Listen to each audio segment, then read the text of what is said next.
qui ont organisé le TOFA. C'est eux-mêmes qui ont annoncé au peuple que sa vie n'allait sien à la Rassa. Un discours offensif, direct, sans détour.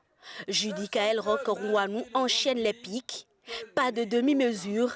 L'homme ne livre pas un match amical contre la mouvance, mais bien un véritable combat politique. Ils ont dit que désormais, pendant 7 ans, ils vont régner.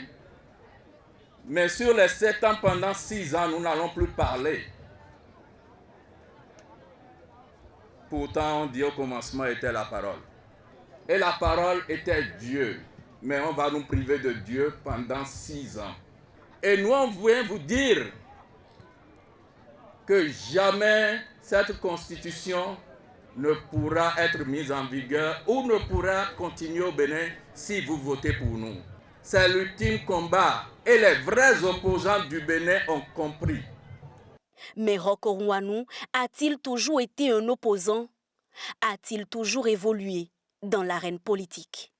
On va remplacer les ceintures par des fils de fer si jamais nous faisons... Celui qui est aujourd'hui le colistier de Paul Rompé est décrit comme un homme de plume et de conviction, une voix respectée dans le paysage médiatique béninois, reconnu pour sa rigueur, son franc-parler et sa constance dans l'analyse.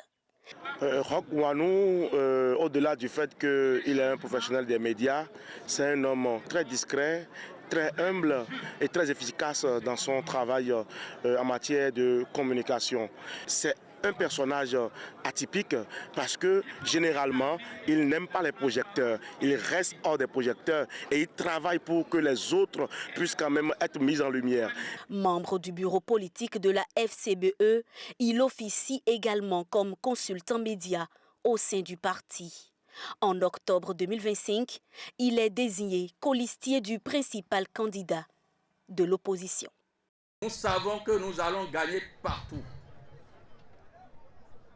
Et Kouyabe doit être premier de ces partout-là que nous allons gagner.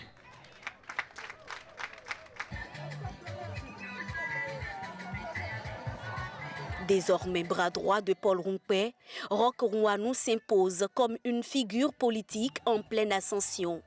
À chacune de ses prises de parole durant cette campagne électorale, le message est clair, structuré et sans ambiguïté.